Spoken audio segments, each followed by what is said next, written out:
Like Jolene to say, my Hi ma'am. Cô sẽ gửi xin chào này bà cô.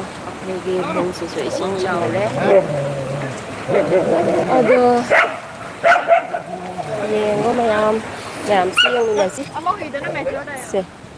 Xin se. Xin chia li siang.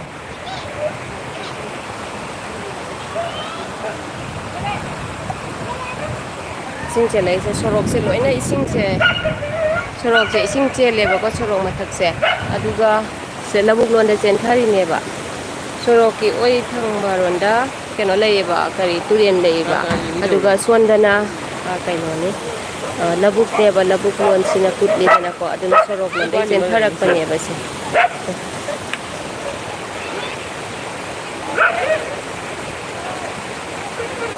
Kara ding di one. Kalam ding de zero di.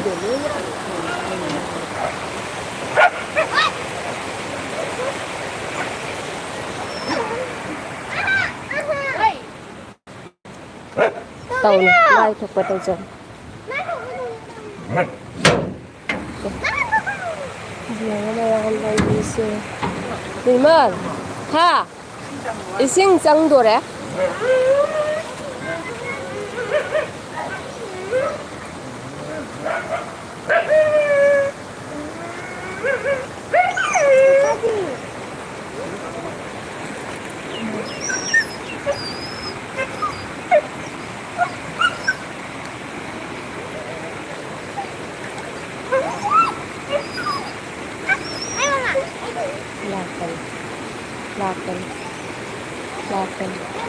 Laken hai ba.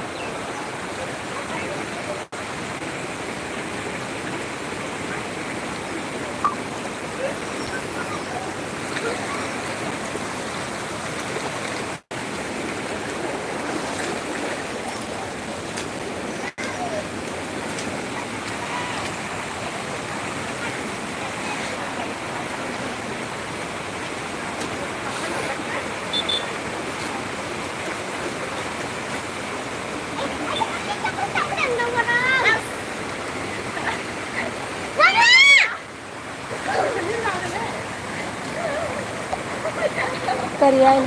Keno chapal de. Aya. Ne. Ngau san na ni ne kai gi ngau san nei se a.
Lão dùng mà thắc để một nhiều xin lão.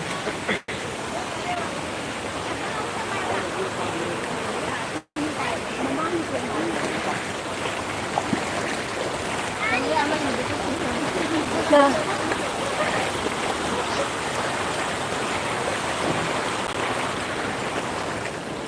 Chào chị của em.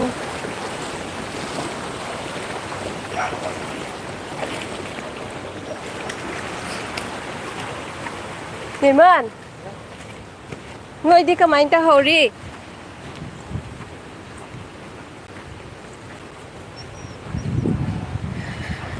Yum sabaduni mayam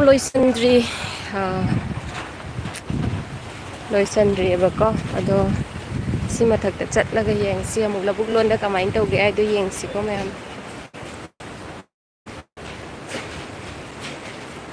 ꯃꯊꯛꯇꯒꯤ ꯌꯦꯡꯁꯦ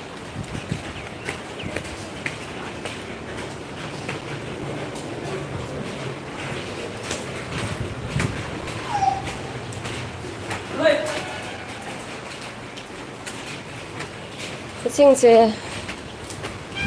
ꯆꯥꯎꯗꯤ ꯆꯥꯎꯔꯦ ꯐꯖꯅ ꯌꯨꯝꯁꯨ ꯆꯪꯗꯣꯔꯦ ꯑꯩꯈꯣꯏꯒꯤ ꯂꯧꯕꯨꯛꯅꯤꯁꯦ ꯁꯤꯅ ꯃꯌꯥꯝ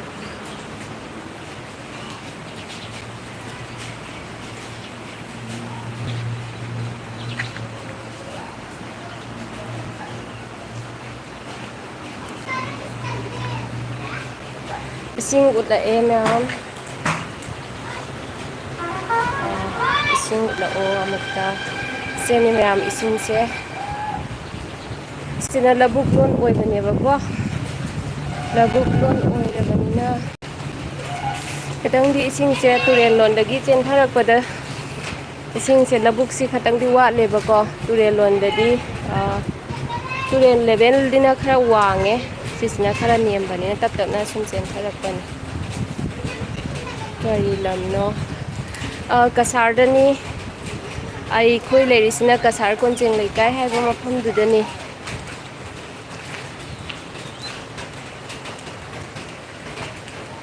सिने yum खरासु चंगबा यावरे आदसु yum अमा लेरे ओसे दारी मपान द चेलिने इसिंग से तु आदे से इसिंग से दारी मपान द चेले युम से सुमांग द चेलिने बको आदे से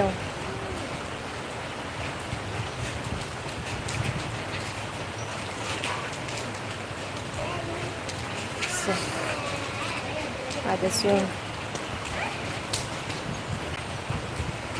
इसिंग चावबसिगा मयामसु इसिंग येंगबा सो मयाम अमा लाकनारि यं इसिंग चावखलकपसिदा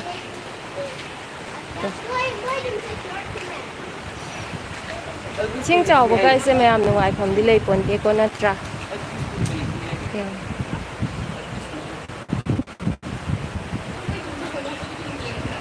तो मयामसु सुम येंगबने नत्रा सोरोकता अदुना मयामसु येंगबा थोकनारैसे लेकाइगि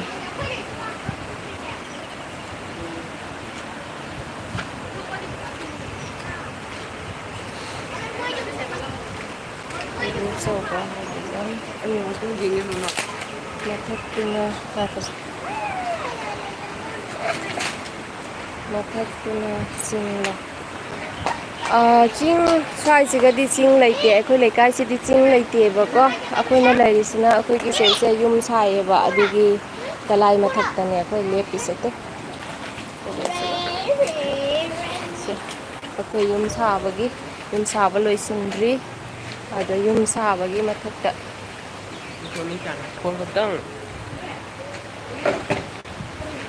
लकी एडिशन हाय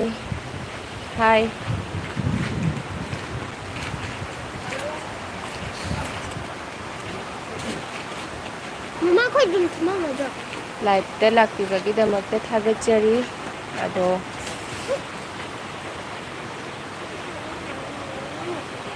लाइक अममसु तौबिरमो मयाम कसारदनी कसार कोंजेंग लेकाय हाइबा मफमदुगनी lucky addition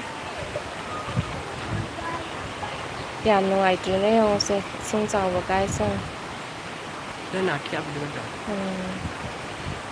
thank you like तौबिबगिदमक्ता मयामसु असुम लाइक तौबिरमो नुसिबिदुना सब्सक्राइब सु तौसनबिरमो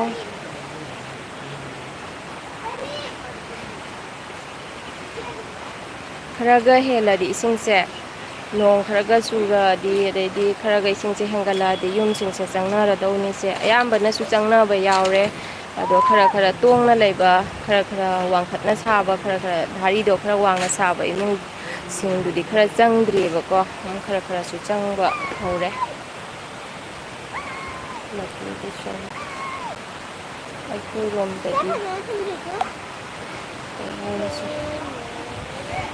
अखोइरोमददी फजरे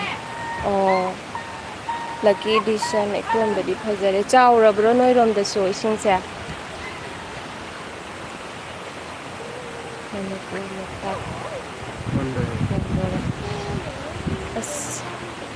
ꯍꯣꯏ ꯑꯩꯁꯨ ꯁꯨꯝ ꯀꯩꯅꯣꯗ ꯚꯤꯗꯤꯑꯣꯗ ꯀꯩꯗ ꯌꯨꯇ꯭ꯌꯨꯕꯇ ꯀꯩꯗ ꯎꯏ ꯏꯝꯐꯥꯜꯁꯨ ꯏꯁꯤꯡ ꯆꯥꯎꯕ ꯅꯨꯡꯉꯥꯏꯇꯦ ꯑꯃ ꯀꯪꯂꯥ ꯈꯣꯡꯗ꯭ꯔꯨꯝ ꯑꯃ ꯃꯃꯥꯡ ꯇꯥꯔ ꯆꯠꯈ꯭ꯔꯦ ꯀꯩꯀꯥꯁꯨ ꯂꯣꯏꯅ ꯏꯁꯤꯡ ꯈꯨꯠꯇꯣ ꯆꯥꯎꯕ ꯈꯪꯗꯦ ꯎꯏꯌꯦꯕꯀꯣ ꯑꯐꯕꯅꯤ ꯅꯨꯡꯉꯥꯏꯇꯦꯗ ꯀꯞꯅꯤꯡꯉꯦ ꯌꯥꯝ ꯌꯥꯡꯅ ꯚꯤꯗꯤꯑꯣꯗ ꯐꯕꯁꯨ ꯑꯣꯏꯔꯁꯅꯨ ꯀꯞꯅꯤꯡꯉꯦ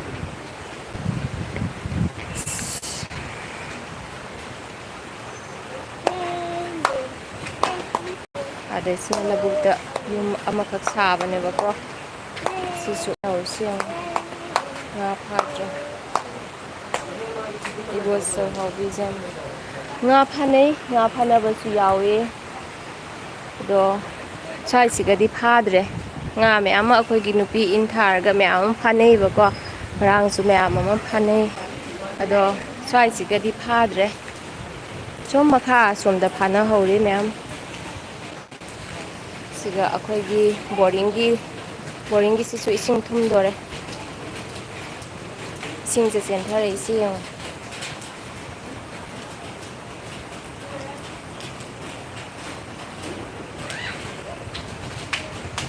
ꯁ꯭ꯀꯨꯜ ꯁꯨꯇꯤꯒꯁꯨ ꯂꯣꯏ ꯄꯤꯊꯣꯛꯅꯔꯦ ꯁ꯭ꯀꯨꯜ ꯑꯣꯐꯤꯁ ꯁꯨꯇꯤ ꯄꯤꯊꯣꯛꯅꯔꯦ ꯏꯁꯤꯡ ꯏꯆꯥꯎꯒꯤ ꯀꯟꯗꯤꯁꯟꯁꯤꯅ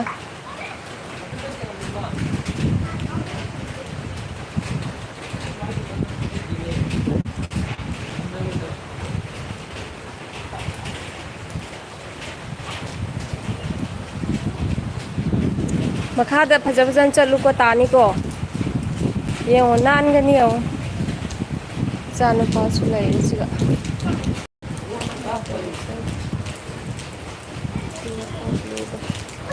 ꯃꯣꯗꯔꯦꯇꯔ ꯄꯤꯔꯛꯑꯣ ꯕ꯭ꯂꯨꯗꯣ ꯀꯥꯏꯗꯅꯣ ꯁꯤꯅ ꯑꯩ ꯈꯪꯗ꯭ꯔꯦꯅꯦ ꯀꯃꯥꯏꯅꯅꯣ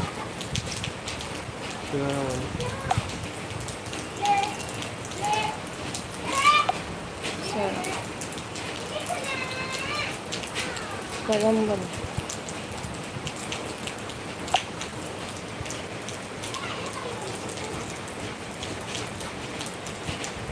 ꯑꯩꯁꯨ ꯈꯪꯗ꯭ꯔꯦꯅꯦ ꯀꯃꯥꯏꯅ ꯇꯧꯖꯥꯠꯅꯣ ꯍꯥꯏ ꯁꯤ ꯄꯦꯄꯔ ꯆꯪꯅꯤ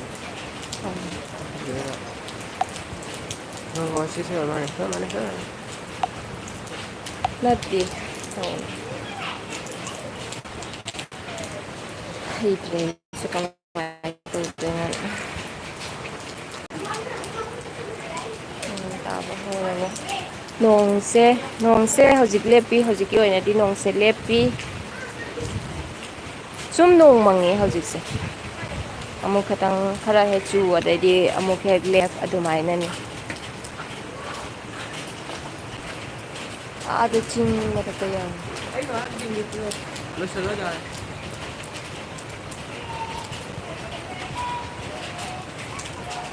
ꯂꯣꯏꯁꯤꯜꯂꯣ ꯌꯥꯔꯦ ꯉꯥꯏꯍꯥꯛꯇꯪꯗꯤ ꯉꯝꯃꯦ ꯉꯥꯏꯈꯣꯅꯦ ꯁꯅꯥ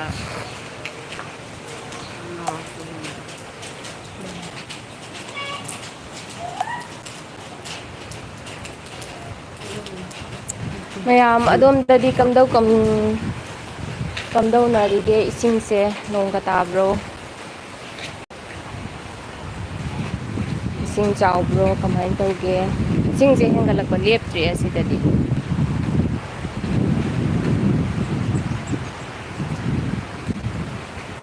ꯁꯣꯔꯣꯛꯁꯨ ꯈꯔ ꯀꯤꯡꯈꯥꯏꯔꯦꯕꯀꯣ ꯑꯥꯗ ꯃꯌꯥꯝ ꯑꯥꯗ ꯆꯠꯂꯤꯁꯦ ꯁꯦ ꯁꯣꯔꯣꯛꯁꯦ ꯈꯔ ꯀꯤꯡꯈꯥꯏꯔꯕꯅꯦ ꯁꯤ ꯌꯦꯡꯉꯣ ꯂꯥꯛꯏꯁꯦ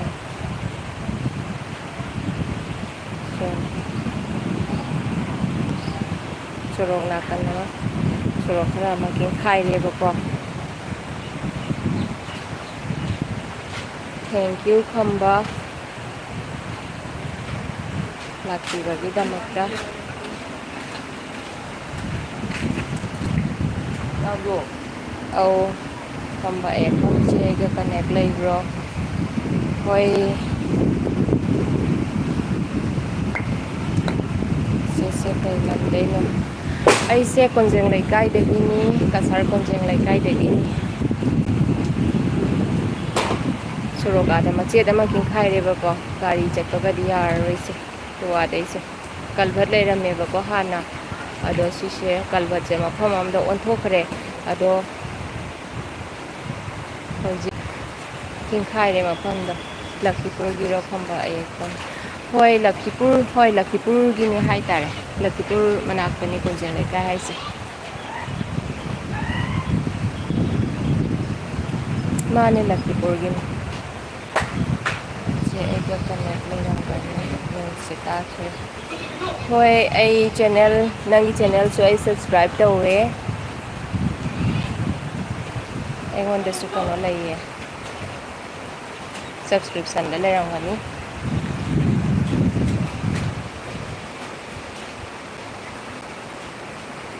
ꯑꯩꯒ ꯀꯅꯦꯛ ꯂꯩꯕ꯭ꯔꯣ ꯑꯝꯇ ꯌꯦꯡꯉꯣ ꯈꯝꯕ ꯑꯌꯦꯛꯄꯝ ꯀꯅꯦꯛ ꯂꯩꯔꯝꯒꯅꯤ ꯅꯪꯒꯤ ꯆꯦꯅꯦꯜꯗꯣ ꯑꯩꯅ ꯁꯕꯁꯀ꯭ꯔꯥꯏꯞ ꯇꯧꯕꯅꯦꯕꯀꯣ ꯑꯩꯅꯁꯨ ꯇꯧꯈ꯭ꯔꯕꯅꯦ ꯍꯥꯟꯅ ꯃꯃꯥꯡꯗ ꯈꯝꯕ ꯑꯌꯦꯛꯄꯝ ꯅꯍꯥꯟ ꯃꯈꯩ ꯀꯥꯏ ꯂꯣꯠꯂꯨꯒꯦ ꯑꯣ ꯑꯩꯗꯣ ꯚꯤꯗꯤꯑꯣꯁꯦ ꯑꯞꯂꯣꯗ ꯇꯧꯕ ꯉꯝꯗ꯭ꯔꯕꯣ ꯆꯤꯟꯃꯟꯈꯤꯗꯅ ꯑꯗꯨꯅꯅꯤ ꯅꯈꯣꯏꯗꯣꯟꯗꯗꯤ ꯏꯁꯤꯡ ꯆꯥꯎꯗ꯭ꯔꯣ ꯀꯃꯥꯏꯅ ꯇꯧꯒꯦ ꯏꯁꯤꯡ ꯑꯩ ꯉꯥꯏꯍꯥꯛꯇꯪ ꯌꯦꯡꯉꯒꯦ ꯑꯗꯨꯗꯣ ꯑꯩ ꯉꯥꯏꯍꯥꯛꯇꯪ ꯂꯥꯡꯒꯅꯨꯅꯦ ꯁꯅꯥ ꯁꯤꯈꯔꯦ ꯈꯝꯕ ꯅꯣꯏꯗꯣꯟꯗꯗꯤ ꯏꯁꯤꯡ ꯀꯃꯥꯏꯅ ꯇꯧꯒꯦ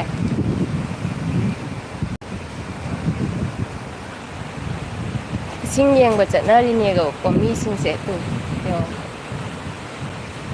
ꯁꯦ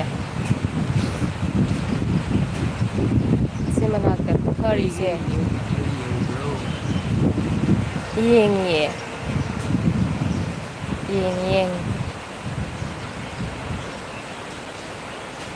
ꯂꯣꯏꯗꯣ ꯖꯥꯝ ꯍꯦꯡꯉꯤꯅꯦ ꯋꯥꯠꯆꯤꯡꯗꯣ ꯌꯦꯡꯉꯦ ꯑꯩ ꯌꯦꯡꯉꯦꯕ ꯑꯩꯒꯤ ꯅ꯭ꯌꯨ ꯏꯁꯤꯡ ꯆꯥꯎꯗꯦ ꯑꯣ ꯐꯩꯌꯦ ꯑꯗꯨꯗꯤ ꯏꯁꯤꯡ ꯆꯥꯎꯗꯕꯗꯣ ꯐꯩ ꯑꯩꯈꯣꯏ ꯁꯤꯗꯗꯤ ꯏꯁꯤꯡꯁꯦ ꯍꯦꯟꯒꯠꯂꯛꯄ ꯂꯦꯞꯇ꯭ꯔꯤ ꯇꯨꯔꯦꯜ ꯃꯄꯥꯟ ꯑꯣꯏꯕꯅꯤꯅ ꯑꯩꯈꯣꯏ ꯌꯨꯝꯁꯤꯡꯁꯦ ꯇꯨꯔꯦꯜ ꯃꯄꯥꯟ ꯑꯣꯏꯌꯦꯕꯀꯣ ꯑꯗꯨꯅ ꯌꯨꯝꯒꯁꯨ ꯏꯁꯤꯡ ꯆꯪꯉꯝꯕ꯭ꯔꯥ ꯈꯪꯗꯦ ꯏꯁꯤꯡ ꯆꯥꯎꯕ ꯂꯦꯞꯇ꯭ꯔꯤ ꯈꯝꯕ ꯍꯟꯊꯗ꯭ꯔꯤ ꯑꯃꯨꯛ ꯍꯦꯟꯅ ꯏꯁꯤꯡꯁꯦ ꯍꯦꯟꯒꯠꯂꯛꯏꯅꯦ ꯈꯝꯕ ꯈꯝꯕꯅ ꯀꯗꯥꯏꯒꯤꯅꯣ ꯀꯁꯥꯔ ꯀꯗꯥꯏꯒꯤꯅꯣ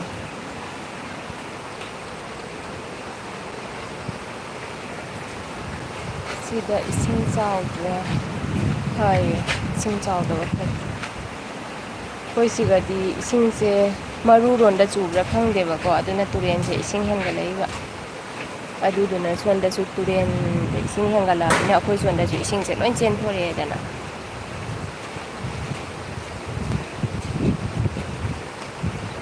ꯏꯆꯦ ꯐꯦꯁꯕꯨꯛ ꯏꯟꯁꯇꯥ ꯄꯥꯏꯕ꯭ꯔꯥ ꯀꯩ ꯃꯤꯡꯗ ꯂꯩꯒꯦ ꯄꯥꯎ ꯐꯥꯎꯅꯁꯤ ꯑꯩꯁꯦ ꯐꯦꯁꯕꯨꯛꯁꯨ ꯄꯥꯏꯗꯦ ꯏꯟꯁꯇꯥꯁꯨ ꯄꯥꯏꯗꯦ ꯑꯩꯁꯦ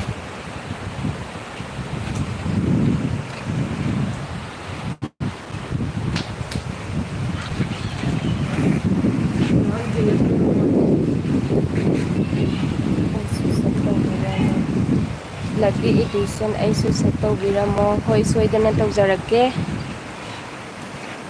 ꯑꯩꯒꯤꯁꯨ ꯁꯞꯄꯣꯔꯠ ꯇꯧꯕꯤꯔꯝꯃꯣ ꯁꯞꯄꯣꯔꯠ ꯇꯧꯃꯤꯟꯅꯁꯤ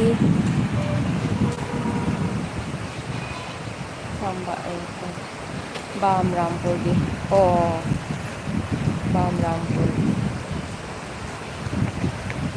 ꯂꯥꯞꯇꯦ ꯑꯗꯨꯗꯤ ꯕꯥꯝꯔꯥꯝꯄꯨꯔꯗꯤ ꯅꯠꯇ꯭ꯔꯥ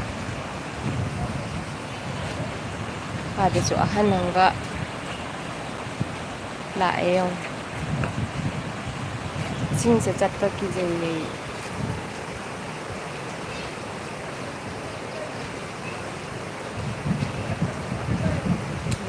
ꯈꯝꯕ ꯑꯌꯦꯛꯄꯝ ꯑꯅꯤꯇꯥ ꯏꯆꯦꯗꯣ ꯈꯪꯕ꯭ꯔꯣ ꯑꯅꯤꯂꯥ ꯍꯥꯏꯕ꯭ꯔꯥ ꯑꯅꯤꯇꯥ ꯍꯥꯏꯕ꯭ꯔꯥ ꯑꯗꯣ ꯈꯪꯕ꯭ꯔꯣ ꯀꯗꯥꯏ ꯋꯥꯏꯒꯤꯅꯣ ꯑꯅꯤꯇꯥ ꯑꯅꯤꯂꯥ ꯍꯥꯏꯁꯦ ꯑꯩꯁꯨ ꯉꯥꯏꯍꯥꯛ ꯌꯦꯡꯉꯛꯀꯦ ꯈꯪꯗꯦꯅꯦ ꯀꯥꯏ ꯋꯥꯏꯒꯤꯅꯣ ꯋꯥꯟ ꯈꯛꯇ ꯉꯥꯏꯔꯦ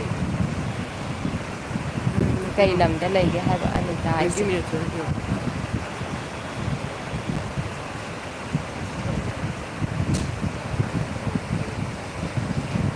ꯈꯝꯕ ꯑꯌꯦꯛꯄꯝ ꯕ꯭ꯂꯨ ꯄꯤꯕ ꯍꯩꯕ꯭ꯔꯥ ꯍꯩꯇꯦ ꯑꯩꯁꯦ ꯀꯃꯥꯏꯅ ꯇꯧꯗꯣꯏꯅꯣ ꯑꯩ ꯈꯪꯗꯅ ꯂꯩꯔꯤꯅꯤ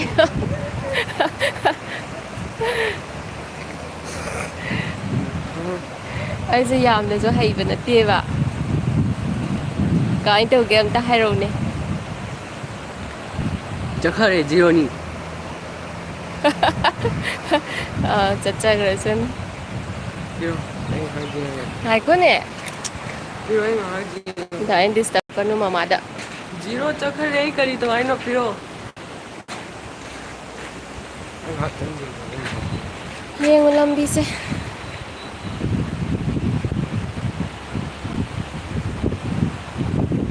ꯑꯥꯗ ꯁ꯭ꯀꯨꯜ ꯂꯩꯌꯦꯕꯀꯣ ꯑꯩꯈꯣꯏ ꯁꯤꯒꯩꯁꯤꯒ ꯁ꯭ꯀꯨꯜ ꯂꯩꯌꯦꯕꯀꯣ ꯁ꯭ꯀꯨꯜꯁꯤꯁꯨ ꯂꯣꯏꯅ ꯏꯁꯤꯡ ꯃꯅꯨꯡ ꯆꯪꯉꯕ ꯀꯩꯅꯣꯝ ꯇꯧ ꯏꯁꯤꯡ ꯂꯨꯞꯄꯕ ꯀꯩꯅꯣꯝ ꯇꯧꯔꯦ ꯑꯗꯩꯁꯦ ꯁ꯭ꯀꯨꯜꯅꯦ ꯑꯩꯈꯣꯏ ꯂꯩꯀꯥꯏꯒꯤ ꯁ꯭ꯀꯨꯜꯅꯦꯀꯣ ꯑꯗꯩꯁꯦ ꯑꯗꯨꯗꯤ L P school or primary blue ꯁ꯭ꯀꯨꯜꯅꯦꯕ ꯄꯤꯔꯛꯑꯣ ꯍꯥꯏꯔꯦ ꯆꯣꯀ꯭ꯔꯣꯗꯩ ꯆꯐ꯭ꯔꯧꯗꯣ ꯑꯣꯟꯂꯛꯄꯗꯣ ꯑꯣꯡꯂꯛꯄꯗꯣ ꯆꯐ꯭ꯔꯧꯗꯒꯤ ꯑꯣꯡꯂꯛꯄꯗꯣ ꯆꯐ꯭ꯔꯧꯒꯤ ꯑꯣꯏꯗꯤ ꯈꯪꯒꯅꯤꯅꯦ ꯑꯩꯁꯨ ꯑꯗꯣ ꯆꯐ꯭ꯔꯧꯗꯒꯤ ꯀꯣꯟꯖꯦꯡ ꯂꯩꯀꯥꯏꯗ ꯑꯣꯉꯛꯄ꯭ꯔꯣ ꯍꯥꯏꯁꯦ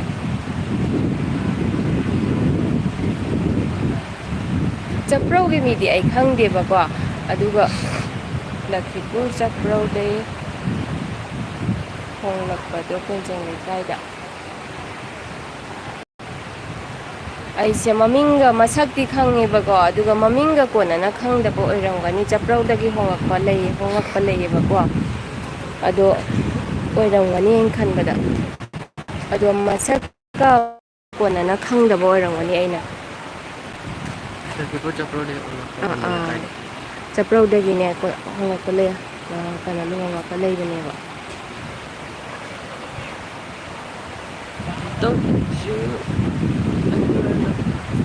ꯋꯥꯟ ꯈꯛꯇꯪ ꯉꯥꯏꯔꯦ ꯄꯤꯔꯣ ꯕ꯭ꯂꯨ ꯄꯤꯕꯁꯦ ꯀꯃꯥꯏꯅ ꯇꯧꯋꯤ ꯍꯪꯉꯛꯑꯒꯦ ꯄꯤꯔꯣ ꯕ꯭ꯂꯨ ꯄꯤꯕꯁꯦ ꯀꯃꯥꯏꯅ ꯇꯧꯏ ꯑꯩ ꯈꯪꯗ꯭ꯔꯤꯕ ꯕ꯭ꯂꯨ ꯄꯤꯕꯁꯦ ꯑꯩꯒꯤ ꯃꯤꯡꯗꯨꯒ ꯅꯝꯃꯣ ꯑꯗꯨꯒ ꯃꯣꯗꯔꯦꯇꯔ ꯍꯥꯏꯅ ꯊꯣꯛꯂꯛꯀꯅꯤ ꯑꯗꯨꯒ ꯁꯦꯀꯦꯟ ꯑꯣ ꯋꯥꯟ ꯈꯪꯉꯦ ꯃꯣꯗꯔꯦꯇꯔ ꯑꯣ moderator that is moderator standby ꯌꯥꯔꯕꯣ ꯌꯥꯔꯕꯣ ꯑꯣ ꯁꯨꯃꯥꯏꯅ ꯑꯣꯏꯗꯣꯏꯔꯥ ꯕ꯭ꯂꯨꯗꯤ ꯑꯣꯏꯗꯦ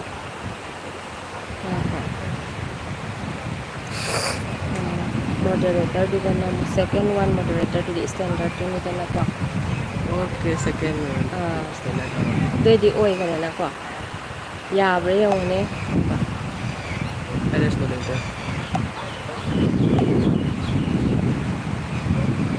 ꯑꯩꯁꯦ ꯍꯩꯇꯦꯕꯀꯣ ꯃꯥꯗꯣ ꯑꯣꯟꯂꯥꯏꯟ ꯏꯆꯦꯗ ꯀꯟꯅꯦꯛ ꯄꯤꯕ ꯂꯩꯔꯝꯃꯤ ꯑꯃꯤꯂꯥꯅ ꯁꯣꯔꯠ ꯚꯤꯗꯤꯑꯣ ꯑꯩꯅꯁꯨ ꯑꯣ ꯌꯥꯔꯦ ꯌꯥꯔꯦ ꯀꯃꯦꯟ ꯄꯤꯈꯤꯕꯅꯦ ꯑꯗꯨꯒ ꯃꯥꯁꯨ ꯀꯃꯦꯟ ꯄꯤꯔꯝꯃꯤ ꯌꯦꯡꯉꯣ ꯑꯩꯖꯤꯠ ꯃꯆꯦꯜ ꯑꯣ ꯍꯣꯏ ꯌꯦꯡꯒꯦ ꯑꯣ ꯊꯦꯡꯀ꯭ꯌꯨ ꯕ꯭ꯂꯨ ꯄꯤꯕ ꯇꯥꯛꯄꯤꯔꯛꯄꯒꯤꯗꯃꯛꯇ ꯈꯝꯕ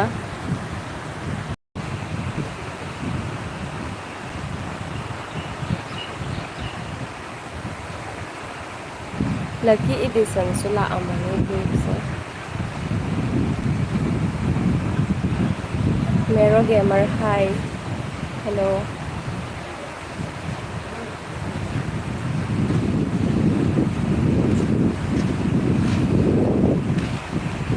मेरे गेमर गुड मॉर्निंग ꯂꯣꯏꯁꯤꯜꯂꯣ ꯄꯤꯔꯣ कहाँ से हो मेरो गेमर गुड मॉर्निंग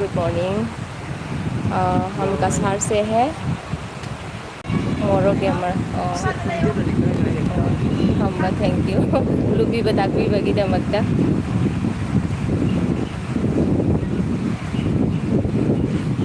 ꯚꯤꯗꯤꯑꯣꯗꯗꯤ ꯀꯥꯞꯄꯦꯗꯅ वीडियो से लकी डिसन सबदन थैंक यू लकी डिसन ऐसे सोदना तौजरके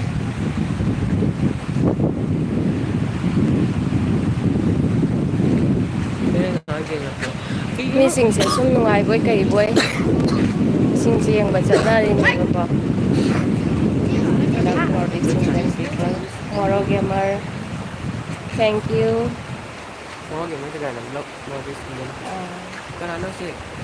मोरो गेमर आप कहाँ से हो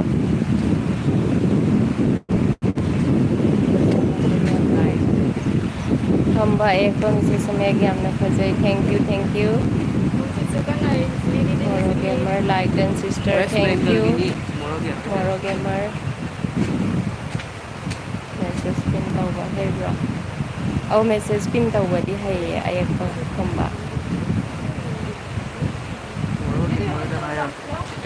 Moro gamer West Bengal और थैंक यू मोरो गेमर मैं असम से हूँ असम की कसर डिस्ट्रिक्ट से हूँ लाइव से अमुक खरे मतमदा अमुक थारकनी खंगद्री खंबा इसे हाइबा ngamde ngasi se flood kano sumaina ising chawrok pasi se isu live se lakani ba ko toina su lakpa ngamde ise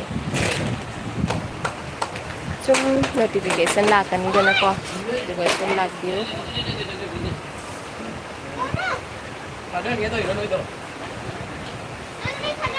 मोरो गेमर बारिश हो रही है क्या हाँ अभी तो बारिश नहीं हुआ है अभी तो थोड़ा सूरज दिखाई दे रहा है अभी खत्म हुआ 1 मिनट पहले फिर से छा जाएंगे धूप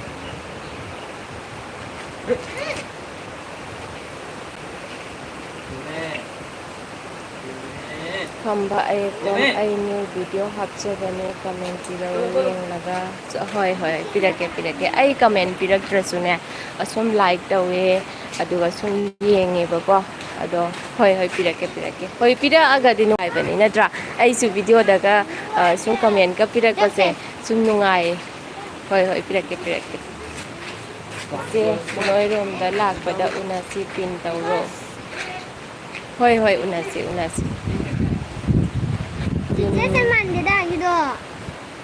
हायरओ असुम मेरो गेमर बाहर आया है क्या सिस्टर हाँ मैं बाहर पे हूँ घर पे नहीं हूँ अभी मेरो गेमर ब्रेकआउट ब्रॉडकास्ट है ब्रॉडकास्ट है गलो मुझे समझ में नहीं आ रहा है ये पढ़ना तो आता है लेकिन मीनिंग नहीं याद पता मुझे ब्रॉडकास्ट हो गया मतलब क्या है मुझे समझ में नहीं आ रहा है मुझे ना कोई सपोर्ट मुझे हाँ दे ऐसे खांगे खंबा ना सब्सक्राइब तो रखिबा मतमदो ऐसु खांगे ऐ सब्सक्राइबर याम दिखिबनेबको ऐ काउदे अदुदुना नंगी कनो से काउदेबको नंग चैनल से काउदे नंगसु काउदे अꯩꯉꯣꯟꯗ सपोर्ट तौरखिबदो हानादा कनो हाना सपोर्ट तौरखिबदो सब्सक्राइब तौरखिबदो अꯩꯒꯤ सब्सक्राइबर याम लिइङै मतमदनी कसानो खंबाय पोएट्री ले मतकता ले मेरो गेमर असमीज लैंग्वेज मेरो गेमर हेलो चे हेलो मोरो गेमर कसानो का मतलब भी मुझे समझ में नहीं आता है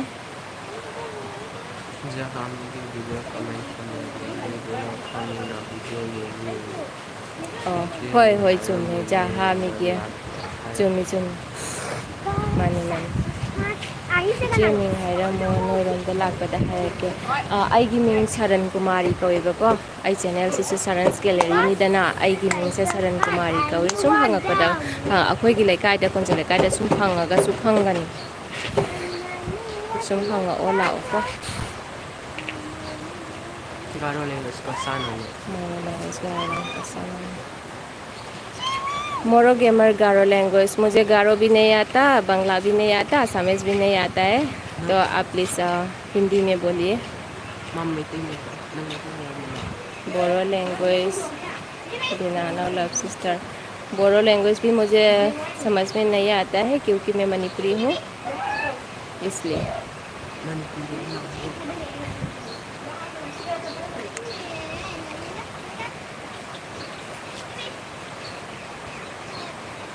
जे इशू लाए अंतया खिगे होय होय होय याव इनाव से थबक सु याम कनबा मालिको यार support tꯧbirao sum ko support taunasi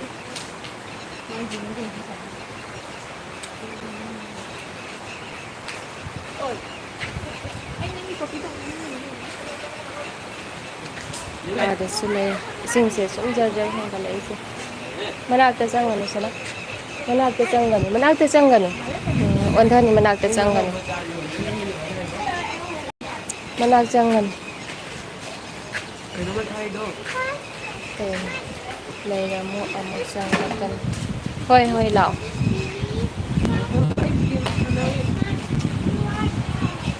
Cycle gagala lambi sila. Tawag siya.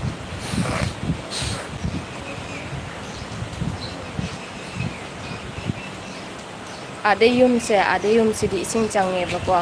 Ada yum khara laitra. Yung ne, ada laisi. Se. Moje ising chang siang da mal. Zoom da da siang da mal. Ada yum khara laisi ising chang ne se. Oo, gimana kaya nasa. Moy sumangal oy na chang ne moy imong si chang man. Ada siang da yo kang videos. More of you. Kanano? Thank you, love you. 파이니. Ngaro. Phaba ni ada su nga phari to. Helon na nga phari siyang. Hindi na ba't yun tayo mo na sa masya natin, no ba? मछली पकड़ रही है देखो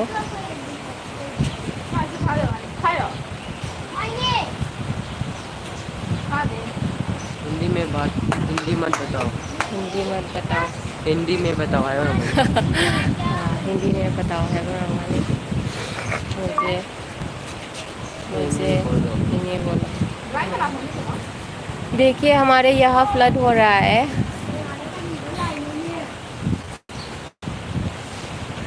अभी जो north east के जगह पे सब बारिश हो रहा है ना ये जो रिनेल क्या बोलते हैं रिनेल साइक्लोन की वजह से हमारे यहाँ पर भी फ्लड हो रहा है हमारे इधर का रास्ता है जो लोग जा रहे हैं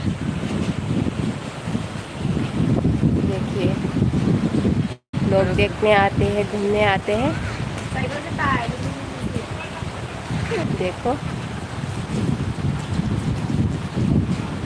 उस घर में भी देखो और इस साइड में खेती है हमारा खेत है खेत का तो सब ऐसा हालत हो गया देखो हालत बहुत ख़राब है देखो ये पूरा खेती फील्ड है सब पानी पानी हो गया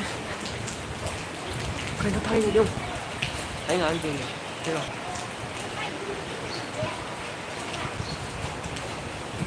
ay nga ang tingin Lima ay nga ang tingin लेने से दी हाय हाई तो गया है ना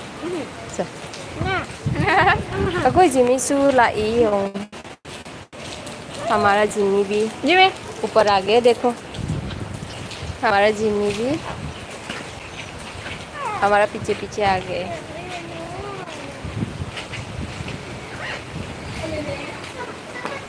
मज़ा आता है ना ऐसे घूमने देखने देखो मणिपुरी लैंग्वेज नहीं आती है तुम्हें मोरोगे मणिपुरी लैंग्वेज नहीं आती है तुम्हें आती हूँ आपको नहीं आता है ना इसलिए मणिपुरी लैंग्वेज तो मेरा मदर टंग है इसमें सवाल ही नहीं उठता कि मणिपुरी लैंग्वेज नहीं आना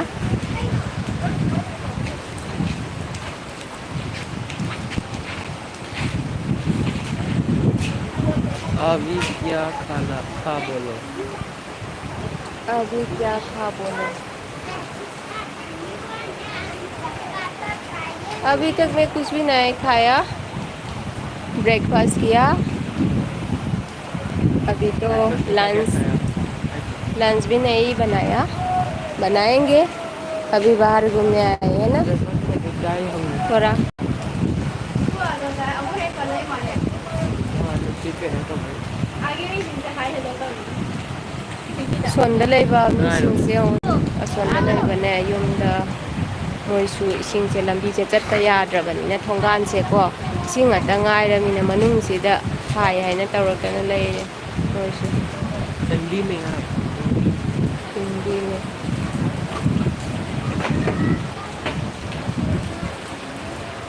देखो उस घर में देखिए सेम है सेंग बिरयानी सेंग से कैसे ना तो क्लियर आता है पता ठेनो उड़े ठेने मतलब उसका लिंजेंग अम्बी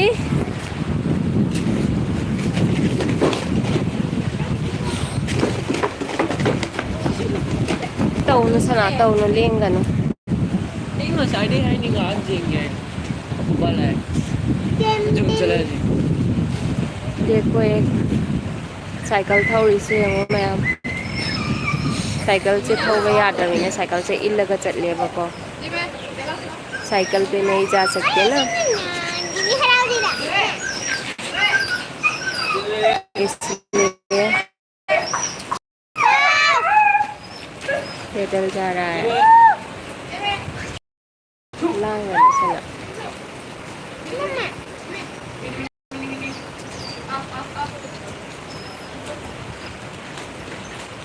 Mama, Papa jawab lu ya. पापा आदले है Yellow. Jimmy. अखोई जिमिसु मथक लेरबनिना मासे कुंदाबा ngamdreba अखोइगा लोइनाना लेरेबा अदो मा खोंगेबा मासे मपु याम निंगेबको अदो मासे माइ मी उबसे मा खोंगे चटनिंग मंदना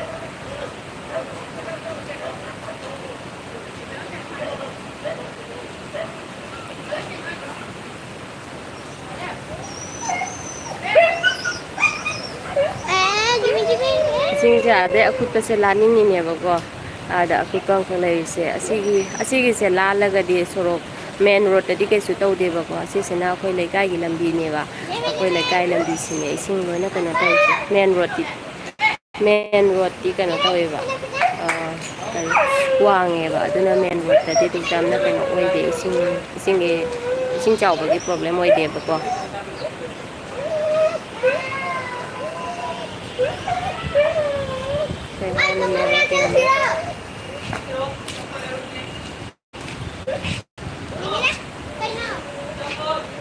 गूगल ट्रांसलेट यूज करा हूँ क्या था मुझे क्या था मुझे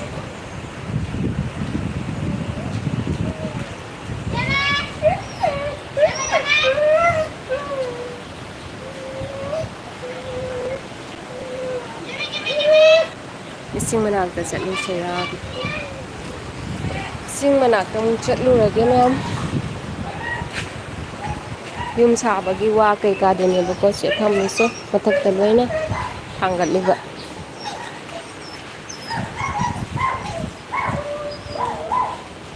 कोमे मा कोमे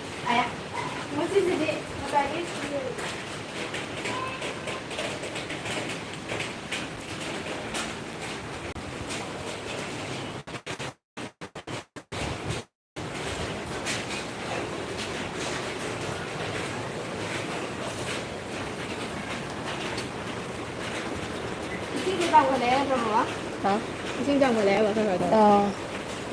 इसिंग से हेंगलक्पा माले अमुक हेना दुबुदी यौरोये दुइसु इसिंग से याम हेंगले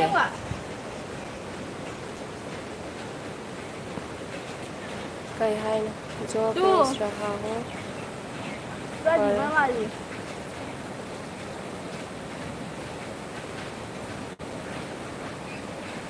कई हाइना जो बेच रहा हूँ पर राहत है कहीं हाइनो खंग्रे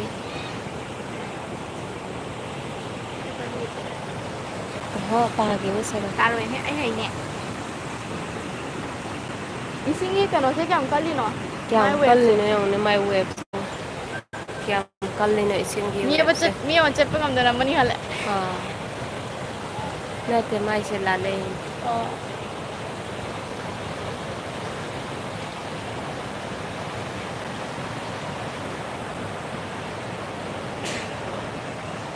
Lu ayo chính cái nó tu tu tu mà Kedai no tu ada kami kubra ngarak pi orang ni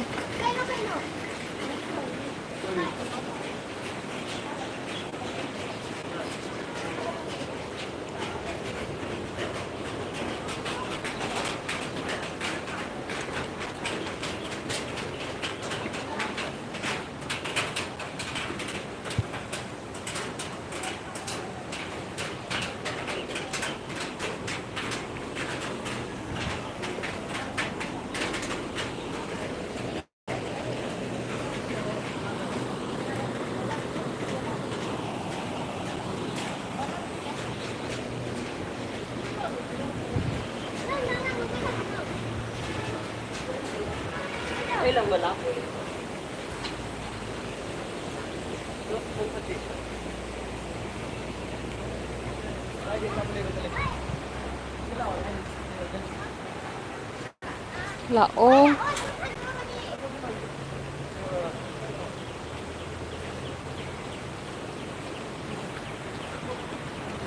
देखो से लंबी में को लंबी दमी में हम चलने से लंबी से कहीं नहीं आया हम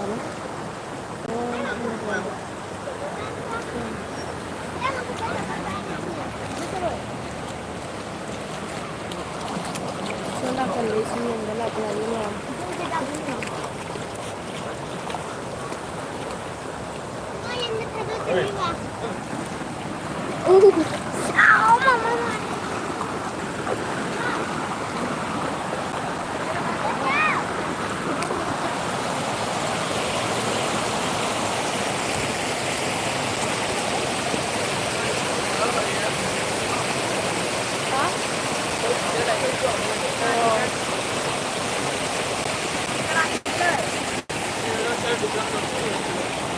thôi rồi đây à quá lệ chứ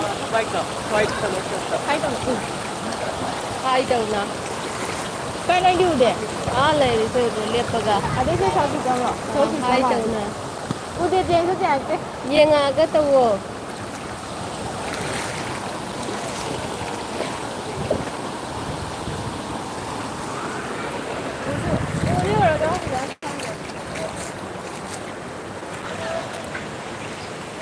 Ansar ओ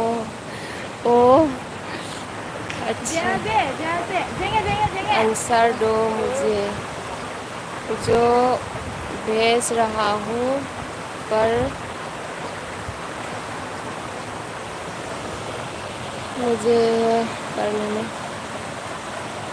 मुझे जो भेज रहा हूँ पर पा रहा हो हाँ पर पा रहे हाँ मैं पर पाती हूँ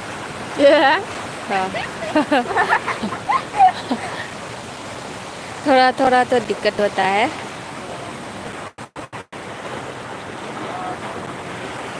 फिर भी मुझे कर पाती हूँ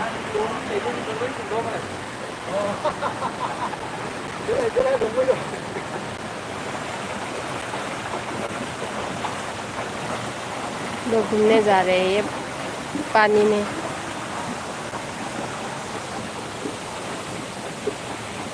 क्या तो आ जाना स्कूल क्या वहाँ पे एक स्कूल हुआ करता था क्या है था अभी मणिपुर में क्या खा अभी मणिपुर में क्या खा मतलब क्या कहा अभी मणिपुरी में क्या कहा अभी मणिपुरी में मैं अभी बोल रही हूँ कि लोग घूमने जा रहे हैं पानी में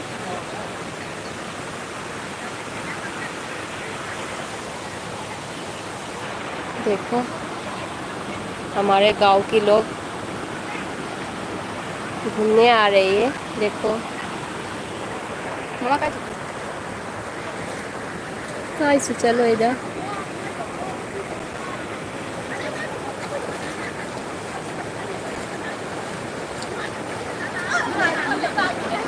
ऐसे ऐसे बारिश आने में ऐसे मतलब घूमने का मन होता है ना, इसलिए सब निकल गए घूमने। मतलब कैसा हाल चाल है देखने के लिए।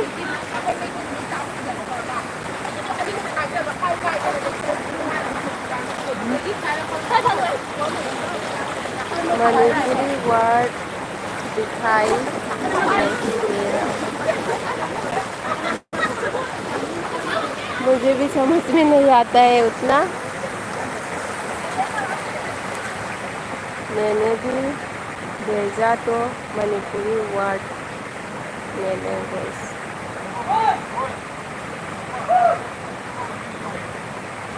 हाँ हाँ हाँ।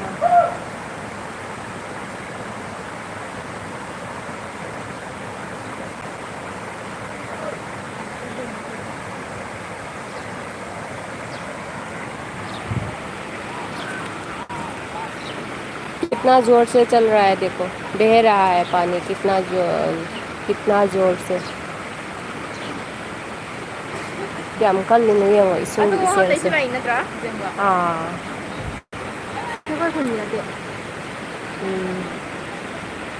ये लगना रहे घूमने आ रहा है, पानी देखने आ रहा है दूसरे जगह से भी, दूसरे गांव से भी। अभी हाँ से इसी चेंधरक्पै निकलिसे चसी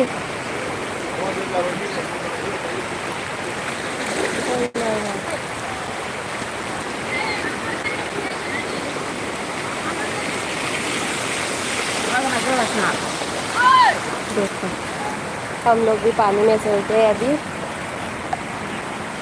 देखो घूमने जाते हैं।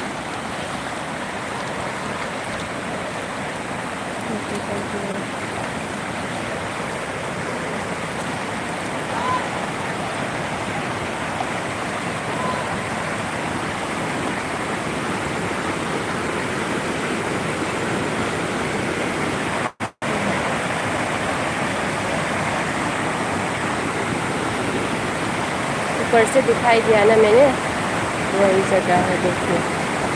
अगर ngасai उहनबा मफमदा मथक्तगी कापथरक्पदो अदुनेबको गाइसे ये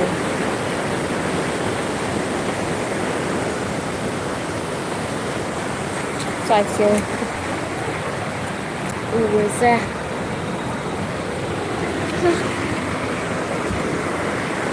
हल्लगे नयाम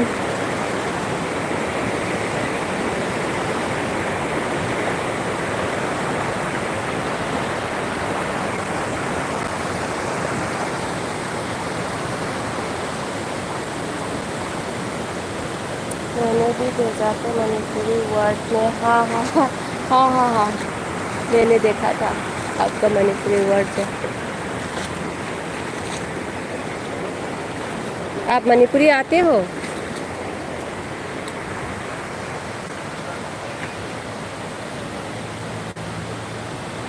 हाँ चे बोला था ना, हाँ चे का मतलब सिस्टर है। आप मणिपुरी आते हो क्या?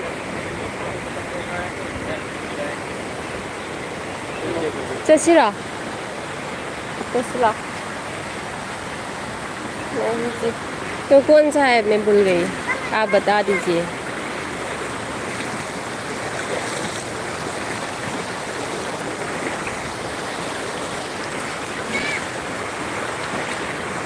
ये लोंजलमो मई थालमो नत्रा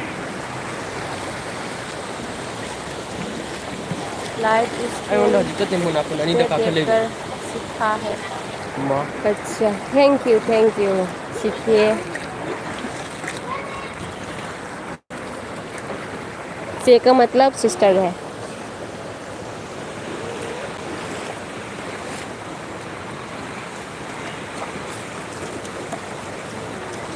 नोंसे अंका लाक्तोरा माने नोंसे ममथले दो मयाम आइगी लाइफ से सुमतांग अस्वाइदे लोइसिंजरगे। Thank you for watching. Thank you for supporting. Kaya po na magsuthagatchari. लोइसिंजरगे को अच्छा मेरो गेमर अभी मेरे लाइफ अभी इधर यहीं पे ख़त्म करते हैं, समाप्त करते हैं। कनेक्ट रहिए। Thank you for watching. Stay safe. Thank you. मैं मणिपुरी हूँ, लेकिन मैं मणिपुर से नहीं हूँ, मैं आसाम से हूँ। ठीक है, आप मेरे चैनल पे कनेक्ट रहिए। नेक्स्ट वीडियो पे मिलते हैं। Thank you. Bye bye. Bye bye. मैं मतंग स्वाइदे लोइसिंजरगे को मथंगदा अमुक थेंनारसै मैम। I also want to stop.